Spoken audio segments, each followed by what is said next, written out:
Bismillahirrahmanirrahim. Assalamualaikum warahmatullahi wabarakatuh. Alhamdulillah, salatan wassalamun ala rasulillah wa ala alihi wa sahbihi wasallam wa ba'd.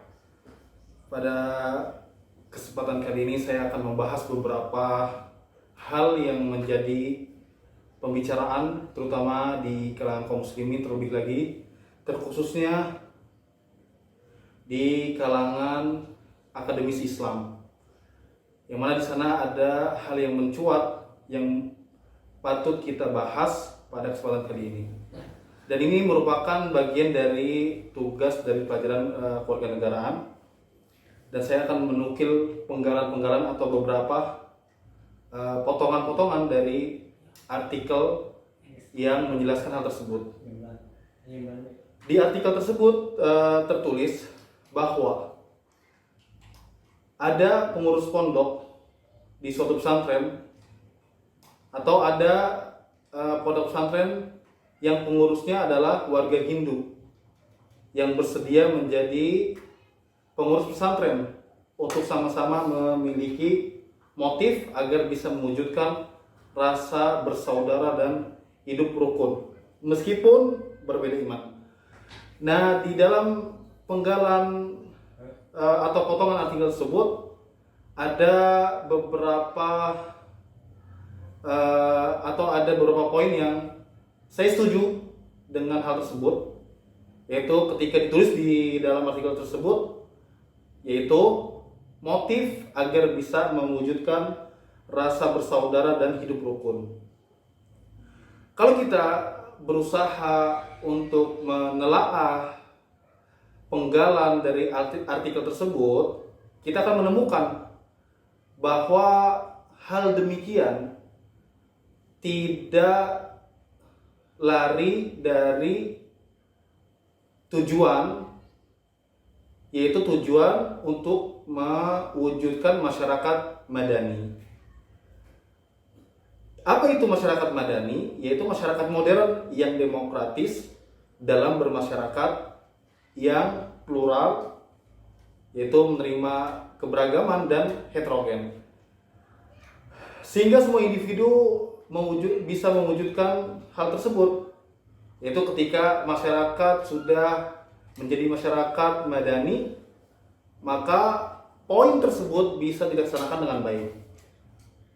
Yang mana ciri dari masyarakat madani adalah menjunjung tinggi nilai dan norma yang ditopang oleh iman, peradaban yang tinggi, kesejahteraan dan keterbukaan, ruang publik yang bebas, demokrasi dalam hal atau yang dimaksud dengan demokrasi ini adalah pemerintah tidak dapat intervensi terlalu banyak di dalam hak individu, toleransi dan pluralisme, yaitu dalam konteks masyarakat madani, yaitu sesama masyarakat yang hidup di masyarakat madani saling bisa menerima keberagaman. Dan ini adalah ciri-ciri masyarakat madani. Dan tujuan dari pondok pesantren tersebut, mengapa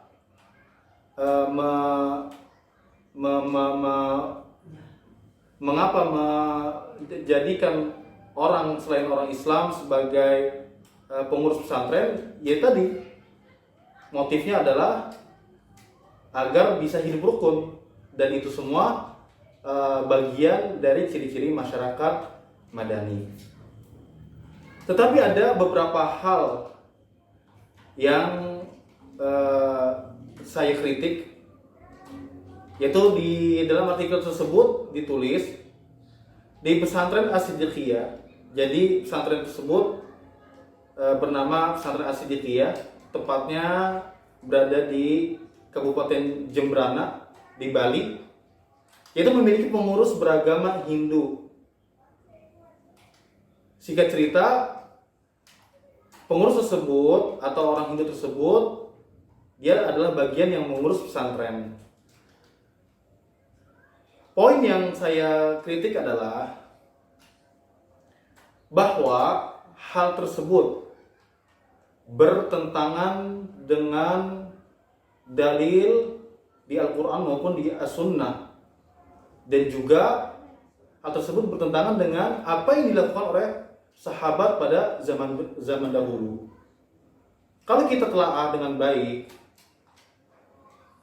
bahwa kita tidak bisa pungkiri pesantren adalah tempat khusus yang dimiliki oleh kaum muslimin, atau dalam bahasa lain, pesantren adalah dapur khusus yang dimiliki oleh kaum muslimin. Yang namanya dapur khusus tidak bisa diakses oleh semua orang, apalagi orang tersebut orang asing. Sedangkan orang yang beragama non-muslim atau beragama selain agama Islam adalah orang asing bagi kaum muslimin. Dan ini bisa membahayakan kaum muslimin itu sendiri maupun generasi yang ada di pesantren tersebut. Karena apa? Karena ini bertentangan. Pesantren yang dibuat adalah untuk mencetak generasi yang kenal akan Islam. Dan tentu yang harus dilakukan oleh para pengurus pesantren tersebut adalah benar-benar memiliki ilmu agama yang mumpuni.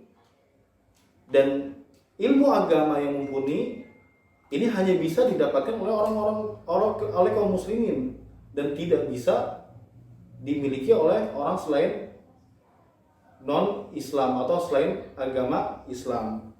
Dan ini sebagaimana yang saya katakan, ini akan bisa jadi membahayakan generasi yang ada di pesantren itu sendiri. Dan tentunya hal tersebut bertentangan dengan firman Allah Subhanahu wa taala di dalam surat Al-Maidah ayat 61. Allah Subhanahu wa taala berfirman, "Ya ayyuhalladzina amanu la tattakhidul yahuda wan nasara awliya ba'duhum awliya'u ba'd wa man yatawallahum minkum fa innahu minhum innallaha la yahdil qaumadh dhalimin." Wahai orang-orang beriman, jangan engkau jadikan orang-orang Yahudi dan orang-orang Nasrani sebagai aulia. Kalau kita menelaah dengan baik bahwa yang dimaksud dengan aulia, tentunya aulia ini memiliki makna yang banyak. Di antara makna aulia adalah teman dekat. Dan di antara makna aulia juga adalah orang-orang yang mengurus urusan banyak, orang-orang yang mengurus urusan kaum muslimin. Atau bisa kita sebut dalam bahasa sekarang yaitu pemerintah atau pemimpin atau pengurus di suatu negeri, suatu lembaga atau yang semisalnya. Allah Subhanahu wa taala di dalam ayat ini melarang agar janganlah orang-orang mukmin menjadikan orang-orang Yahudi dan orang-orang Nasrani sebagai aulia, sebagai orang yang mengurus urusan orang banyak. Terlebih lagi mengurus urusan kaum muslimin. Allah Subhanahu wa taala dengan tegas di dalam ayat ini melarang hal demikian. Karena apa? Ba'duhum awliya'u ba'd. Karena sebagian mereka menjadi penolong sebagian yang lainnya. Artinya sesama kaum kufar, orang-orang atau orang-orang non-muslim, sesama mereka memiliki kesulitan. Mereka memiliki loyalitas sesama mereka. Atau di antara mereka atau sesama mereka memiliki loyalitas. Dan ini akan berbahaya terhadap kaum muslimin. Dan Allah Subhanahu wa taala menegaskan lagi, "Wa may yatawallahum minkum fa innahum minhum." Dan siapa yang loyal dari kaum mukminin terhadap mereka, loyalnya kepada mereka, maka sesungguhnya orang tersebut bagian dari mereka. Innallaha la yahdil qaumadh dhalimin. Sesungguhnya Allah Subhanahu wa taala tidak akan memberikan kepada orang-orang zalim hidayah Allah Subhanahu wa taala. Allah tidak akan memberikan hidayah terhadap kaum atau orang-orang yang zalim. Ibnu Katsir rahimahullahu taala di dalam ayat ini memberikan asar yang menceritakan antara Umar dan Abu Musa al-Asy'ari, yang mana asar tersebut diriwayatkan dari Iyad. An Iyad anna Umar amara Abu Musa al-Asy'ari an yarfa ilaihi ma ukhidha wa ma utiya fi adin wahid. Kata Iyad dahulu bahwa Umar bin Khattab radhiyallahu taala anhu, yaitu ketika menjadi khalifah, memerintahkan Abu Musa al-Asy'ari untuk menyerahkan laporan fi adin wahid, yang mana laporan tersebut ditulis di satu kulit. Pada zaman dahulu laporan-laporan itu ditulis di kulit. Kalau zaman sekarang ya di kertas. Wa kana lahu kita katibun nasrani. Dan tatkala itu Abu Musa al-Asy'ari radhiyallahu ta'ala anhu memiliki notaris yang beragama Nasrani. Farafa ilaihi dzalik.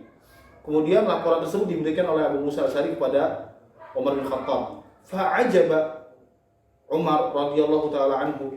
Kemudian Umar kaget. Wa qala inna hadzal hafid. Umar radhiyallahu taala anhu mengatakan bahwa laporan ini yang tadi diberikan oleh Abu Musa al-Asy'ari adalah hal penting yang mesti dijaga. Kemudian setelah itu Umar langsung menoleh ke notaris yang dimiliki oleh Abu Musa al-Asy'ari yang beragama Nasrani, kemudian menanyakan kepada orang tersebut, hal anta qari'un lana kitaban fil masjid ja'a min asy-Syam? Apakah kamu yang akan membacakan kitab nanti di masjid, yang mana kitab tersebut datang dari Syam? Faqala, kemudian Abu Musa al-Asy'ari menjawab, innahu la yastati' an yadkhul masjid. Sesungguhnya wahai khalifah, orang tersebut tidak bisa masuk masjid. Faqala Umar, ajunubun huwa? Apakah dia junub, kata Umar, sehingga dia tidak bisa masuk masjid? Qala la. Kata Abu Musa al-Asy'ari, bukan itu sebabnya wahai khalifah. Bal Nasrani. Dia tidak bisa masuk masjid dikarenakan dia beragamakan Nasrani. Qala. Kemudian Abu Musa al-Asy'ari menceritakan pengalamannya setelah bersama Umar setelah memberikan informasi tersebut. Fantaharami wa daraba fakhidhi. Kemudian tatkala Umar mengetahui orang tersebut adalah orang Nasrani, kemudian Umar bin Khattab membentak diriku, wa daraba fakhidhi. Kemudian Umar memukul pahaku. Summa qala. Kemudian dengan amarah, dengan marah, dengan nada yang tinggi, Umar bin Khattab radhiyallahu taala anhu mengatakan, akhriju, keluarkan dia. Itu Umar bin Khattab memerintahkan untuk orang tersebut, orang Nasrani tersebut untuk keluar. Summa qara'a, kemudian Umar bin Khattab radhiyallahu taala mengingatkan Abu Musa al-Asy'ari dengan firman Allah Subhanahu wa taala, ya ayyuhalladzina amanu la tattakhidul yahuda wan nasara, sampai selesai. Ila akhiri al-ayat, sampai akhir dari ayat tersebut. Artinya apa? Hal-hal yang sentral tidak boleh diambil alih oleh orang-orang kufar, dan kepengurusan terhadap kaum muslimin adalah hal yang sentral. Di sini Abu Musa orang Nasrani tersebut sebagai notarisnya yang dimiliki oleh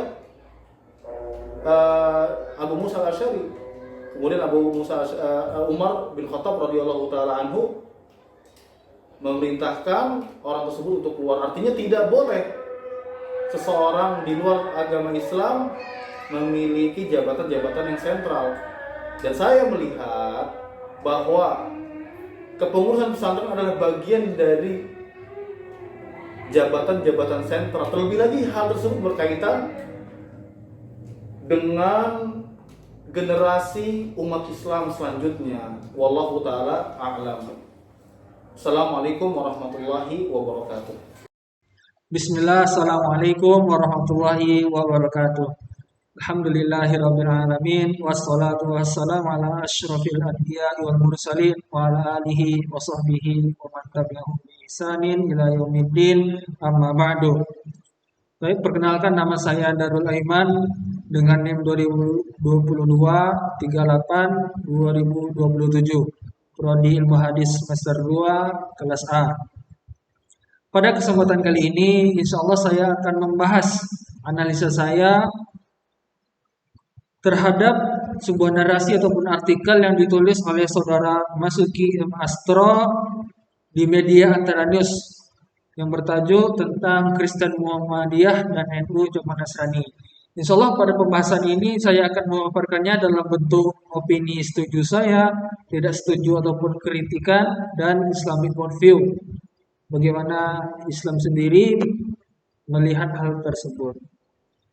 Bagian pertama kita masuk pada sikap setuju ataupun opini setuju saya.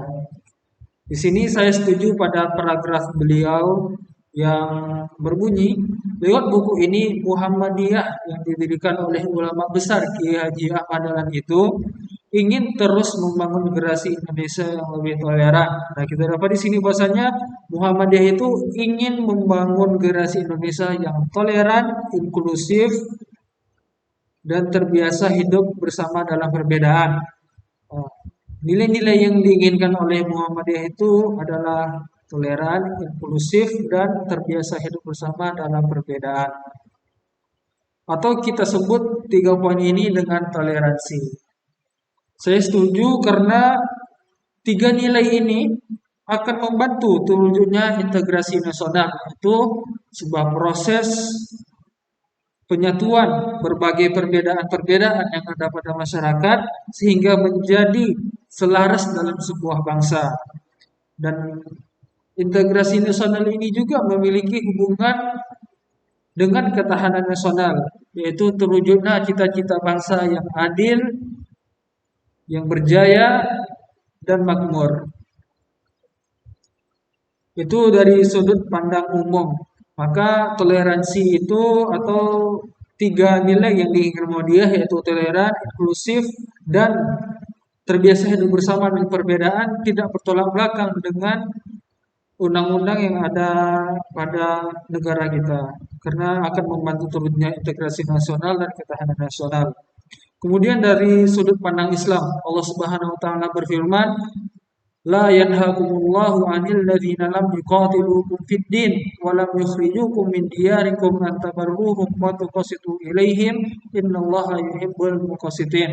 Sesungguhnya Allah Subhanahu wa taala tidak melarang kamu untuk berbuat baik dan berlaku adil terhadap orang-orang yang tidak memerangimu karena agama dan tidak pula mengeluarkanmu dari negerimu. Sesungguhnya Allah menyukai orang-orang yang berlaku adil. Quran surat Al-Mumtahanah ayat 8. Nah, dari ayat ini kita dapati bahwasanya Islam tidak bertolak belakang dengan yang namanya toleransi. Tidak mengharamkan yang namanya itu toleransi. Namun nanti insya Allah akan kita bahas toleransi apa yang diperbolehkan dan toleransi apa yang memiliki batasan dalam agama kita. Kemudian yang kedua, sikap tidak setuju ataupun kritikan. Saya kurang setuju dengan paragraf beliau yang berbunyi, Ki Haji Abdurrahman Wahid alias Gus Dur, Ketua Umum PBNU kala itu, menegaskan bahwa jika ada banser yang berjaga di gereja, niatkan saja untuk mengamankan Indonesia. Karena itu di internal NU itu sendiri tidak ada persoalan kita yang anggota organisasi itu ikut mengamankan gereja saat umat Kristen merayakan Natal. Nah, di sini perlu kita bahas bahwasanya toleransi adalah sesuatu yang dijunjung tinggi oleh agama, bangsa, dan negara. Namun dalam contoh yang kita sebutkan tadi yang dicontohkan oleh PBNU ataupun Banser dalam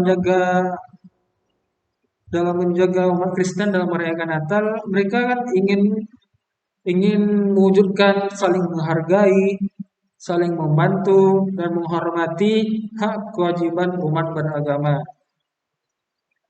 Akan tetapi berlapang dada di sini ataupun toleransi agama kita memiliki batasan yang telah ditentukan oleh Allah Subhanahu wa taala dalam surat Al-Kafirun.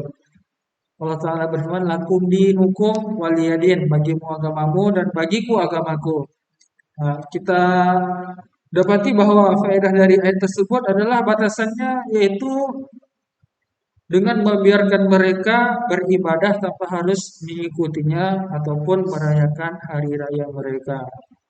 Nah, kita rangkum kembali bahasanya di sini toleransi beragama yang dibolehkan dalam Islam yaitu hanya sekedar membiarkan mereka beribadah tanpa mengganggu mereka. Namun apabila kita sampai mengikuti, mengucapkan selamat ataupun bahkan kita membantu menjadi tim sukses dalam suksesnya acara tersebut dalam syiar-syiar agama kaum kufar, maka ini tidak diperbolehkan oleh agama kita. Adapun selain itu seperti kita menghormati mereka, saling membantu, saling menghargai, maka itu diperbolehkan, bahkan dianjurkan dalam agama kita. Nah, dari sini apakah pantas seorang muslim mengucapkan selamat Natal ataupun membantu menjadi tim sukses dalam amannya perayaan Natal tersebut? Padahal yang dimaksud dari Natal itu adalah memperingati kelahiran Isa sebagai anak Tuhan. Maka tidak pantas juga kita mengatakan bahwa ini masalah ikhtilafiyah dalam kita membantu menyukseskan acara mereka. Namun ini adalah ranah akidah. Mungkin sekian yang dapat saya sampaikan. Saya Darul Aiman, lebih dan kurang saya mohon maaf. Barakallahu fikum. Wassalamualaikum warahmatullahi wabarakatuh. Assalamualaikum warahmatullahi wabarakatuh. Nama saya Faridul Ahdi dengan NIM 2022 382117. Saya di sini akan membahas tentang kolom telaah yang pertama, yaitu Kristen, Muhammadiyah, dan NU cabang Nasrani, yang ditulis oleh Masuki M. Astro. Baik, di beberapa poin saya akan mengemukakan poin setuju, yang mana saya kutip di artikel ini yang berbunyi, dalam buku karangan Profesor Abdul Mu'ti yang berjudul Kristen Muhammadiyah mengelola pluralitas agama dalam pendidikan.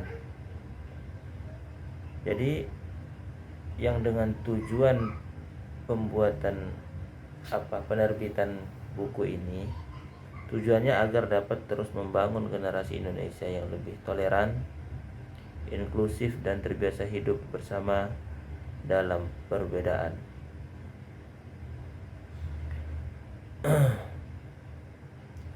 Dan poin ini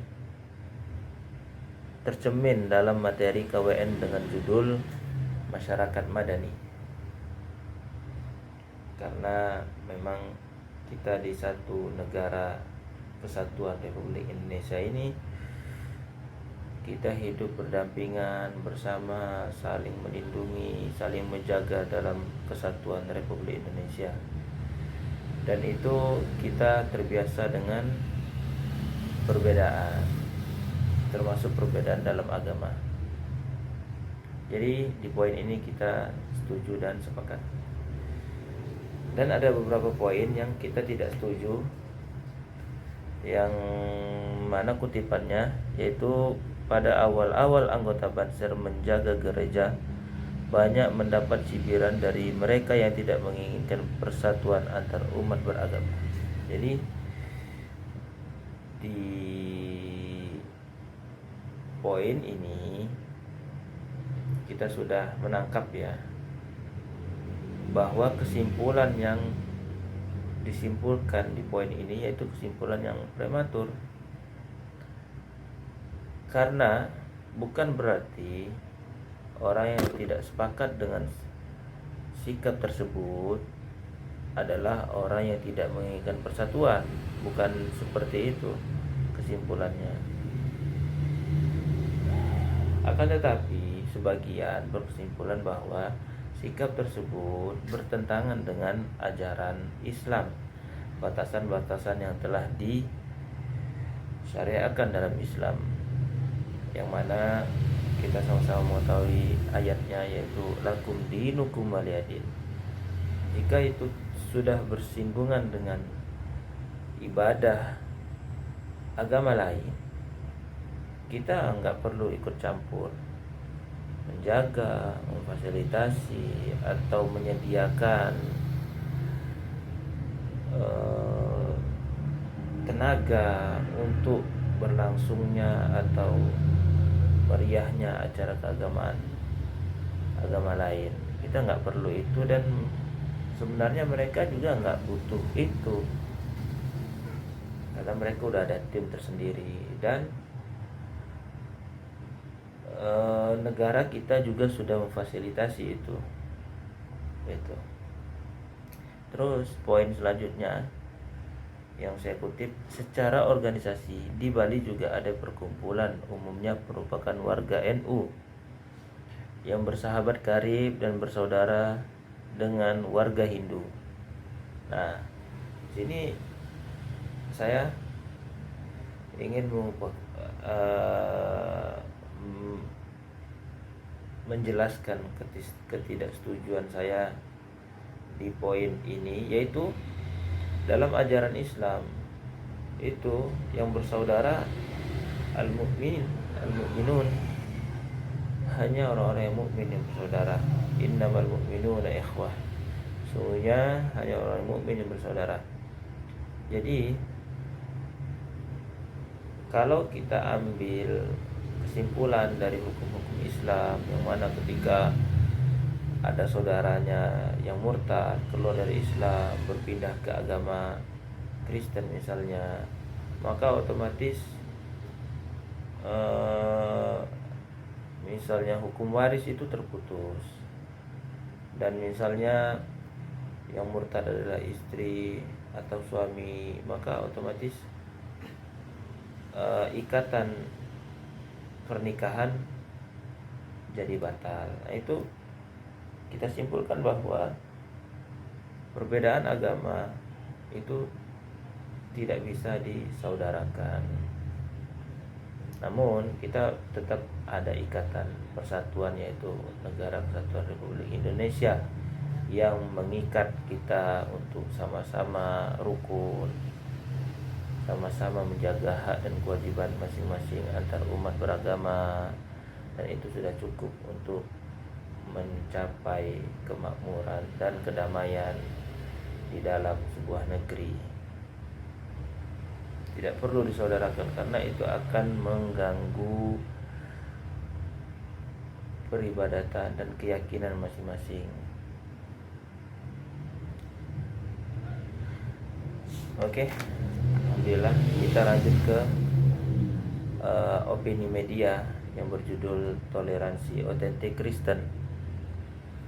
Di poin ini yang saya setujui, yang dalam kutipannya, yaitu lebih dari semua itu Muhammadiyah melakukannya tanpa tendensi apapun kecuali bagaimana membangun sikap yang telah menjadi karakternya sejak awal berdirinya, yakni untuk mencerahkan, memberdayakan dan memajukan umat Islam dan bangsa Indonesia.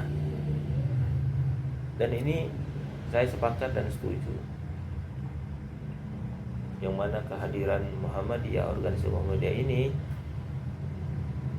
selain menjadikan maju umat Islam, juga menjadikan maju bangsa Indonesia seluruhnya.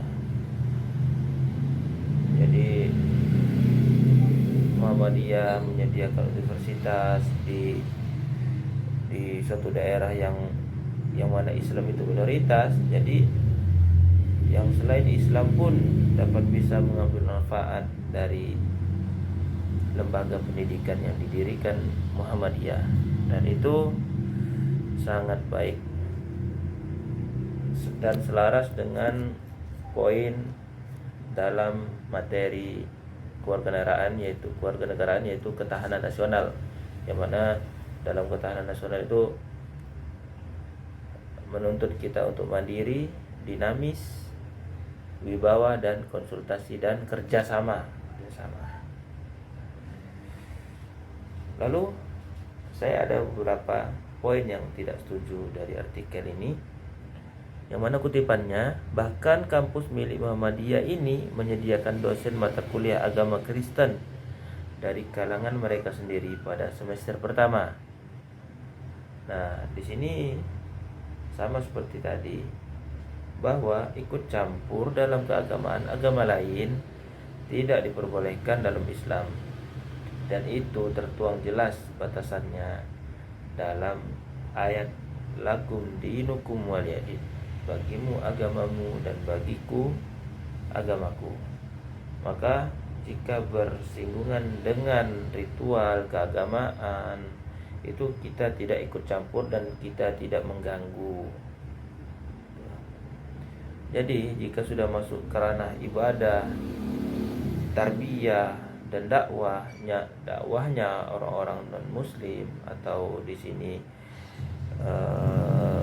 misalnya Kristen, ya, kita sepatutnya tidak ikut campur dalam memfasilitasi, menolong, bahkan mengadakan tenaga pengajar agama untuk agama mereka. Kita tidak perlu melangkah sejauh itu. Bahkan sebaliknya, jika yang ini lembaga Islam, mestinya kita punya semangat untuk menyelamatkan mereka dari api neraka dengan cara mendakwahkan mereka untuk bisa memeluk agama yang hak, yaitu agama Islam. Barakallahu fiik. Assalamualaikum warahmatullahi wabarakatuh. Bismillah, alhamdulillah, wassalatu wassalamu ala rasulillah wa ala alihi wa sahbihi wa man tabi'ahum bi ihsan ila yaumiddin, amma ba'd. Perkenalkan, nama saya Abdullah Alifuddin Prasetyo. NIM saya 2022 382293. Izinkan saya untuk berbagi opini saya terkait artikel Antara dan Cermin. Opini saya akan terbagi menjadi dua, setuju dan tidak setuju.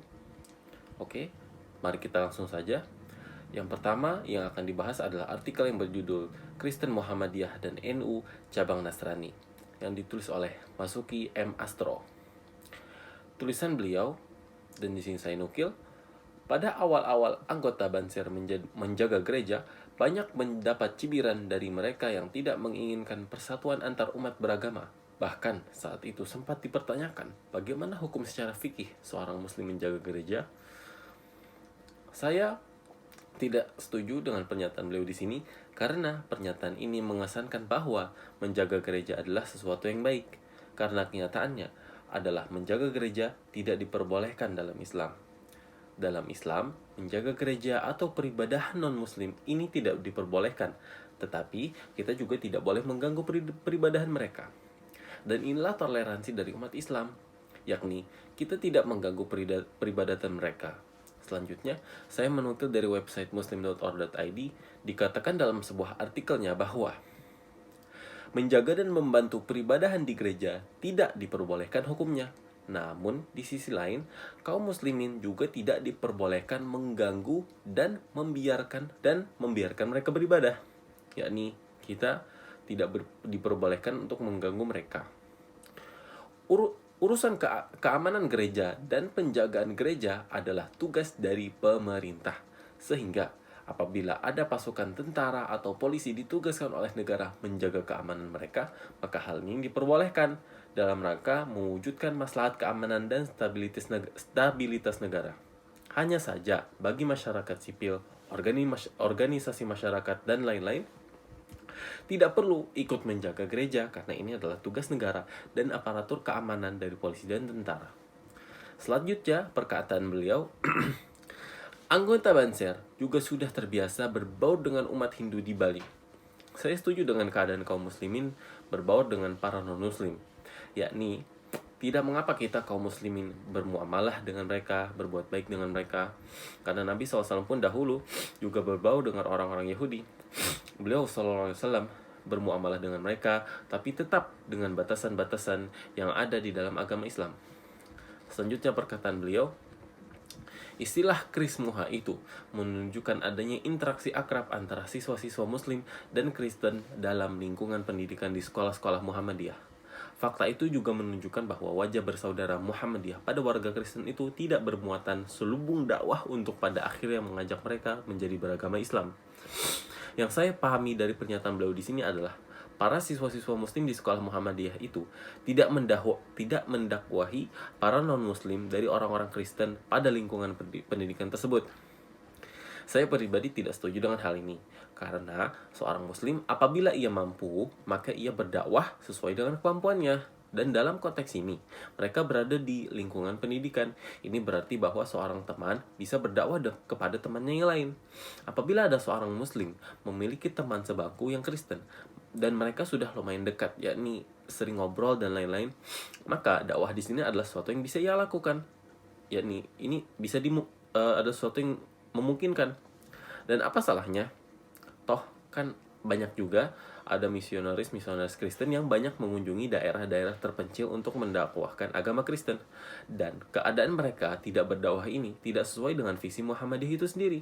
Di sini saya menukil dari website merdeka.com terkait visi Muhammadiyah.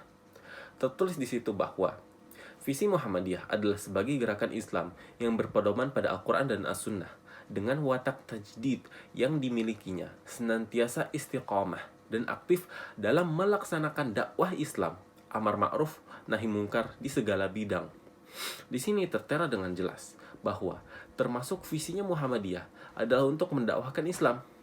Selanjutnya beliau berkata, bagi Abdul Mu'ti, istilah Kristen Muhammadiyah itu merupakan varian sosiologis yang merupakan lukisan alam sosial negeri kita, bahwa umat Kristen atau Katolik itu bisa hidup damai layaknya saudara.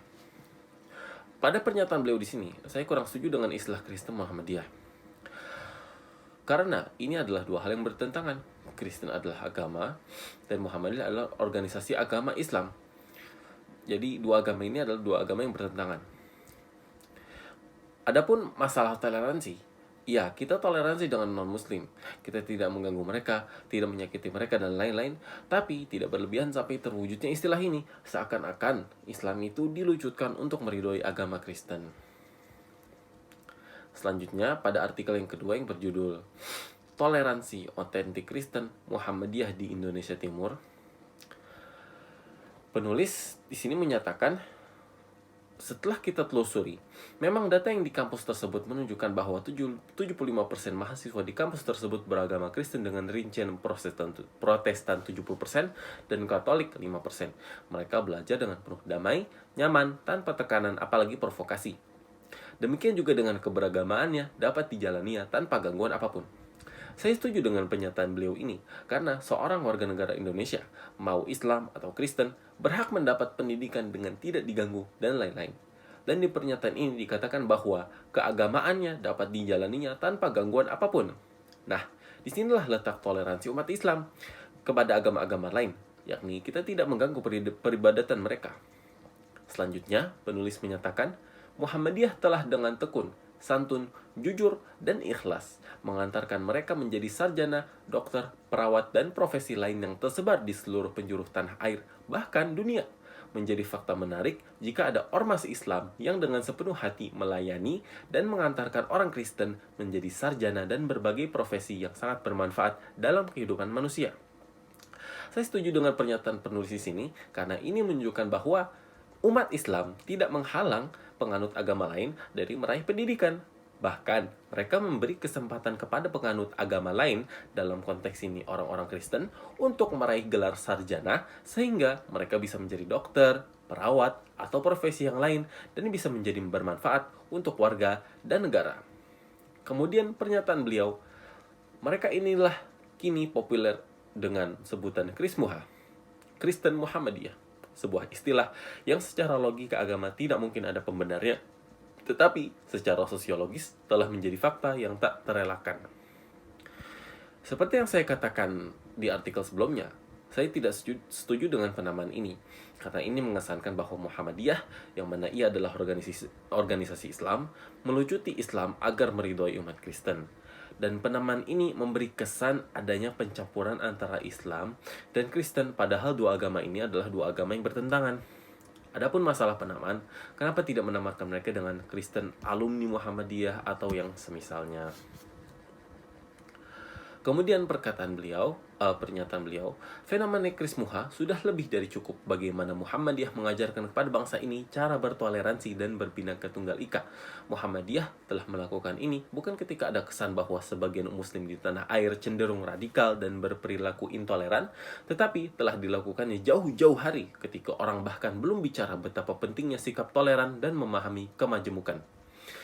Pertama yang saya pahami di artikel ini, yang dimaksud dengan fenomena Kris Muha adalah fenomena di mana orang-orang non-muslim dari orang Kristen, mereka bebas boleh belajar dengan damai dan tanpa gangguan dari kaum muslimin di pendidikan tinggi Muhammadiyah dan juga tanpa terganggu peribadatan mereka. Maka saya setuju dengan hal ini, dan inilah toleransi yang selalu kita junjung tinggi-tinggi, yaitu kita tidak mengganggu orang-orang non-muslim dalam pendidikan atau peribadatan, tapi tentunya sebaiknya dengan mendakwahkan mereka ke dalam Islam. Ya, karena saya tidak tahu bagaimana keseharian kampus yang disebutkan di artikel ini, jadi saya hanya bisa memberi pendapat sesuai dengan informasi yang saya dapatkan pada artikel ini. Ya, mungkin saja mereka sudah mencoba berdakwah kepada mereka, hanya saja tidak tertulis pada artikel ini. Dan yang terakhir, pernyataan beliau, kini Muhammadiyah telah memasuki usianya yang ke-106, suatu usia yang sangat matang untuk ukuran sebuah gerakan. Usianya jauh melebihi bangsanya, maka sudah sewajarnya Muhammadiyah menjadi tauladan, guru, dan sang pencerah negeri yang majmuk ini. Kemampuannya membangun suasana dunia kampus di Indonesia Timur yang penuh damai, toleran, dan mampu menjaga kenyamanan anak didiknya yang mayoritas Kristen tetap dalam keberagamannya tanpa tekanan apapun. Saya setuju dengan pernyataan ini. Alhamdulillah, Muhammadiyah diberi taufik oleh Allah untuk mengambil jalur yang tepat dengan segala kekurangannya. Tapi tetap, Muhammadiyah adalah organisasi yang bisa benar dan bisa salah. Ya, kita jadikan Muhammadiyah sebagai tauladan, tapi tetap tauladan kita yang paling utama adalah Nabi Muhammad SAW. Kalau misal Muhammadiyah mengambil keputusan yang tidak sesuai dengan keputusannya Nabi Muhammad SAW, maka wajib kita mengikuti keputusannya Nabi Muhammad SAW. Mungkin ini saja yang bisa saya sampaikan. Kalau ada salahnya maka itu dari saya pribadi, dan apabila ada benarnya maka itu adalah taufik dari Allah Subhanahu wa taala. Wassalamualaikum warahmatullahi wabarakatuh. Bismillahirrahmanirrahim. Alhamdulillah wassalatu wassalamu ala Rasulillah wa ala alihi wa sahbihi wa mawalah, amma ba'd. Perkenalkan, nama saya Fauzan Ma'ruf, NIM 2022382315.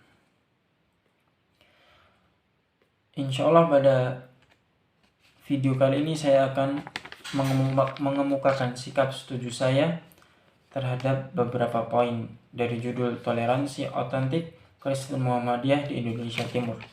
Dan saya juga akan memberikan kritik dari judul Kristen Muhammadiyah dan NU Cabang Nasrani, dan saya juga akan mengemukakan bagaimana pandangan Islam dalam poin-poin tersebut. Yang pertama, sikap setuju saya terhadap Universitas Pendidikan Muhammadiyah yang sangat-sangat menerapkan dan merealisasikan apa itu toleransi, yang dimana Universitas Pendidikan Muhammadiyah melakukan toleransi tanpa tendensi apapun kecuali bagaimana membangun sikap yang telah menjadi karakternya sejak awal berdirinya, yakni untuk mencerahkan dan memberadabkan dan memajukan umat Islam dan bangsa Indonesia. Yang di sini tertuliskan bahwasanya mayoritas mahasiswa di kampus Universitas Pendidikan Muhammadiyah beragama Kristen. Meskipun demikian, mereka belajar dengan perdamaian, nyaman, tanpa tekanan, apalagi provokasi. Demikian juga dalam keagamaan dapat dijalankan tanpa gangguan. Hal tersebut seperti apa yang sudah saya pelajari di dalam kelas, dalam hak-hak dan kewajiban warga negara. Salah satunya, hak-hak dan kewajiban warga negara yang tertulis dalam UUD pasal 31, hak untuk mendapatkan pendidikan. Meskipun universitas yang berlabelkan Muhammadiyah yang mengajarkan agama Islam, namun tetap memberi fasilitas terhadap mahasiswa yang beragama lain, contoh Kristen. Karena setiap warga negara Indonesia berhak untuk mendapatkan pendidikan seperti apa yang sudah tercantumkan dan tertuliskan pada UUD pasal 31, yaitu hak untuk mendapatkan pendidikan. Adapun sikap kritik dari saya dari judul Kristen Muhammadiyah dan NU cabang Nasrani, yang di sini mengatakan Kiai Haji Abdurrahman Wahid alias Gus Dur, Ketua Umum PBNU kala itu, menegaskan, jika ada banser yang menjaga gereja, niatkan saja untuk mengamankan Indonesia. Yang dimana toleransi ada batasannya. Namun menurut saya apa yang dilakukan oleh banser tersebut sudah melewati batasan-batasan toleransi. Adapun jika yang menjaga gereja tersebut adalah seorang polisi atau militer yang memang diperintah oleh pemerintah, maka tidak mengapa. Karena itu adalah memang tugasnya dan itu adalah memang perintah dari atasannya. Adapun yang setahu saya tentang ormas banser, mereka melakukannya dengan sukarelawan, dengan niat hati mereka sendiri, dan itu sudah melewati batas-batas toleransi, yang dimana toleransi adalah salah satu sikap yang dijunjung tinggi dalam ajaran Islam. Namun bagaimana Islam bertoleransi dan apa batasan-batasan yang harus dilakukan seorang muslim dalam bertoleransi? Kita masuk dalam Islamic worldview. Ada batasan-batasan dalam bertoleransi. Yang pertama, batasan toleransi di bidang akidah.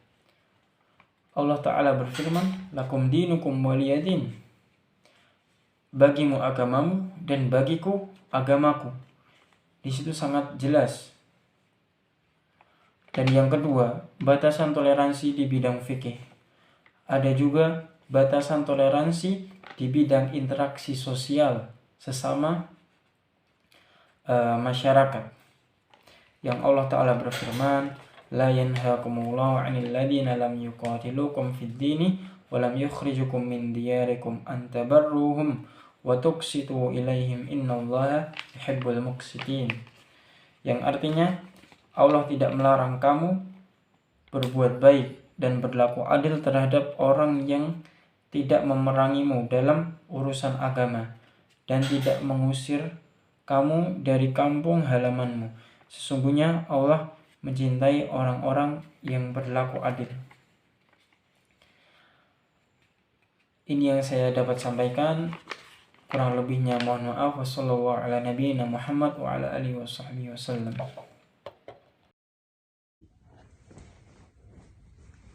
Bismillah. Assalamualaikum warahmatullahi wabarakatuh.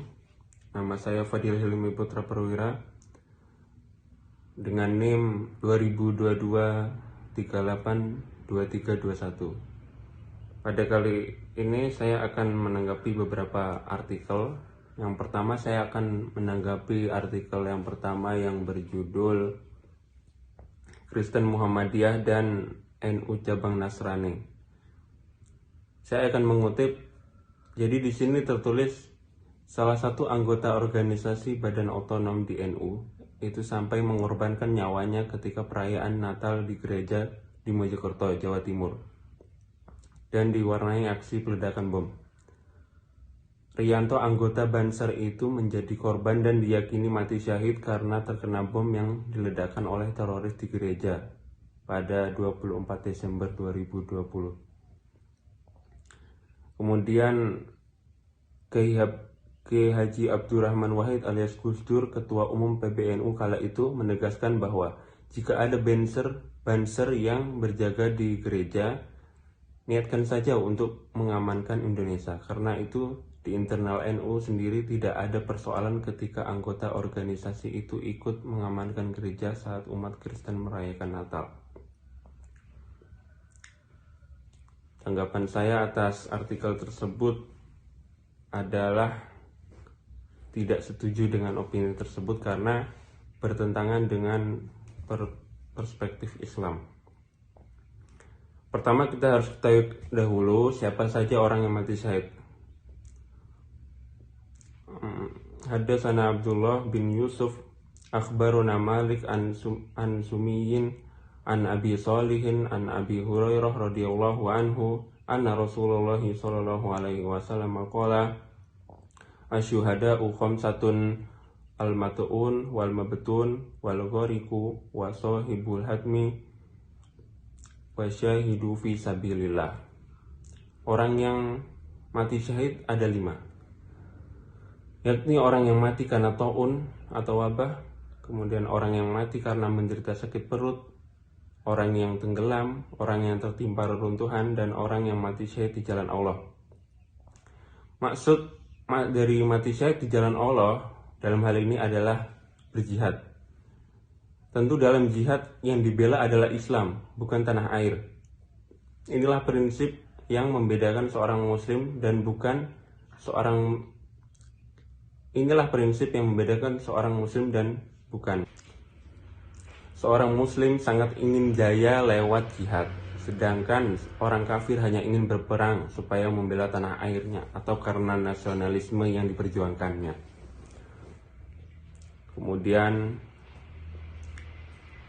An Abi Musa qala ja'a rajulun ila Nabi sallallahu alaihi wasallam faqala rajulu yuqatilu hamiyatan wa yuqatilu syaja'atan wa yuqatilu riya'an fa ayyu dzalika fi sabilillah qala man qatala litakuna kalimatullahi hiyal 'ulya fa huwa fi sabilillah.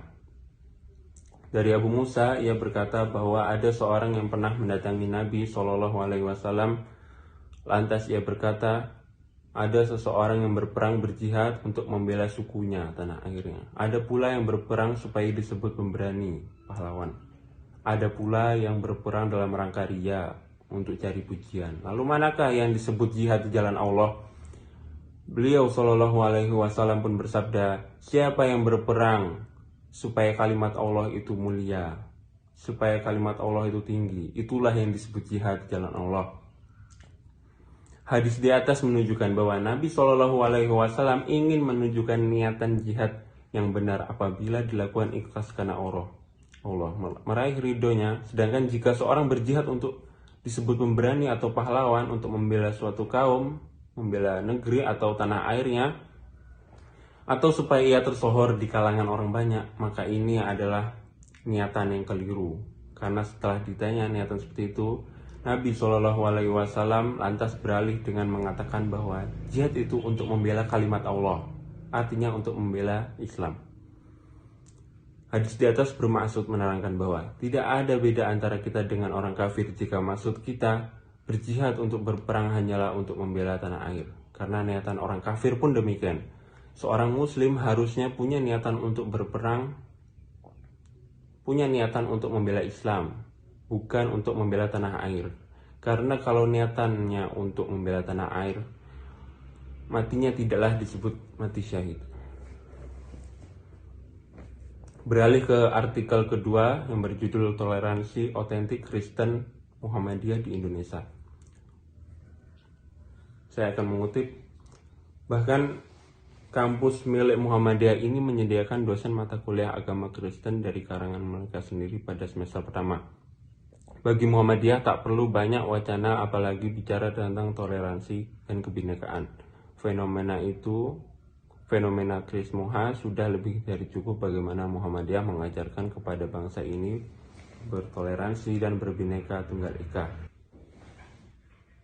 Saya tidak setuju dengan pernyataan tersebut dikarenakan bertentangan dengan perspektif Islam, yaitu Allah berfirman dalam surat Al-Kafirun, lakum dinukum waliyadin, untukmu agamamu, untukku agamaku. Lalu Muhammadiyah juga membiarkan fenomena Chris Moha tersebar dan membesar dan menjadikannya contoh pelajaran bagaimana cara bertoleransi dan berbineka tunggal ika tanpa memperhatikan batasan-batasan yang telah diatur dalam syariat. Demikian yang bisa saya sampaikan. Assalamualaikum warahmatullahi wabarakatuh.